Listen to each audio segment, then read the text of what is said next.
AP రాజధాని అమరావతిలో భూముల ధరలు విపరీతంగా పెరిగిపోయాయి. ధరలు బాగా పెరగడంతో చాలా మంది రైతులు భూములు అమ్మారు.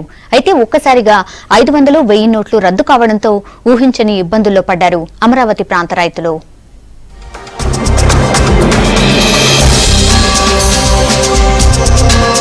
ఆంధ్రప్రదేశ్ రాజధాని అమరావతి ప్రాంతంలో ఉన్న 29 గ్రామాల ప్రజల పరిస్థితి సడన్ గా దయనీయంగా మారింది.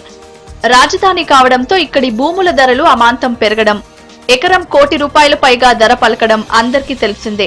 రాజధానికి అవసరమైన 33,000 ఎకరాల భూమిని ప్రభుత్వానికి ఇవ్వగా మిగిలిన భూముల్ని కొంత ఉంచుకొని కొంత అమ్ముకున్నారు రైతులు. ఎక్కువ మంది భూములు అమ్ముకొని ఇళ్లు కట్టుకోవడం, కార్లు కొనడం, పిల్లల పెళ్లిళ్లు చేయడం వంటివి చేసి మిగిలిన డబ్బును భద్రంగా ఇళ్లల్లో, బ్యాంక్ లాకర్లలో దాచుకున్నారు. వాటిలో దాదాపుగా అన్ని 500, ₹1000 నోట్లే.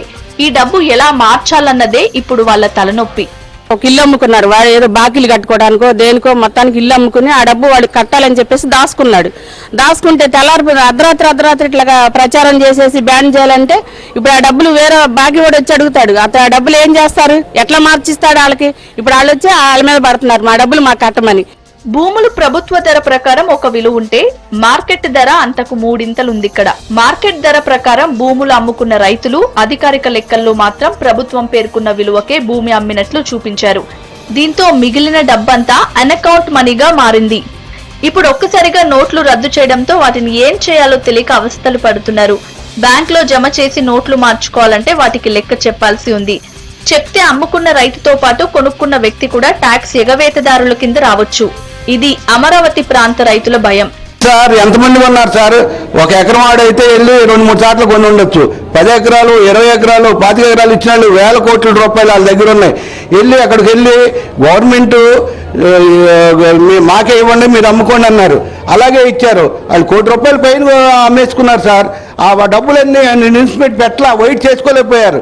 వాళ్ళ బతుకులు ఏంటనేది చంద్రబాబు నాయుడు గారు బాగా దీన్ని థింకింగ్ చేసి ఉన్న రైతులకి ఆయన మీద కాన్ఫిడెన్స్తో స్వచ్ఛంగా ముందుకొచ్చి ఇచ్చారు. కాబట్టి వాళ్ళ డబ్బులు ఏంటనేది ముందు రైతులను కాపాడుకోవాలి. చేతిలో డబ్బుంది కానీ అవసరానికి ఉపయోగపడటం లేదు. చిన్న చిన్న అవసరాలని కూడా తీర్చుకోలేకపోతున్నామని రైతు కుటుంబాల వాళ్ళు ఆవేదన వ్యక్తం చేస్తున్నారు. మాది తుళ్ళూరు అండి. తుళ్ళూరు నుండి మేము మరి మా అబ్బాయి పెళ్లికానో ఏదో మా ఇబ్బందులు మాకు ఉంటాయి కదా, పొలాలు అమ్ముకున్నాము. పొలాలు అమ్ముకున్న తర్వాత కొంత డబ్బు కొంతవరకు ఖర్చు పెట్టుకున్నాము. మిగిలిన డబ్బు అబ్బాయి పెళ్లికనో ఏదో కొనుక్కోవాలి, మా ఆర్థిక పరిస్థితులు మాకు ఉంటాయి కదా అని చెప్పేసి ఇంట్లో దాచుకున్నామండి. ఆ దాచుకున్న డబ్బులు ఇప్పుడు చల్లవంటున్నారు. ప్రభుత్వం తమ వరకైనా రూల్స్ పక్కన పెట్టి వెసులుబాటు కల్పించాలని ఈ రైతు కుటుంబాలు మొరపెట్టుకుంటున్నాయి. ఆలకించేవారున్నారా?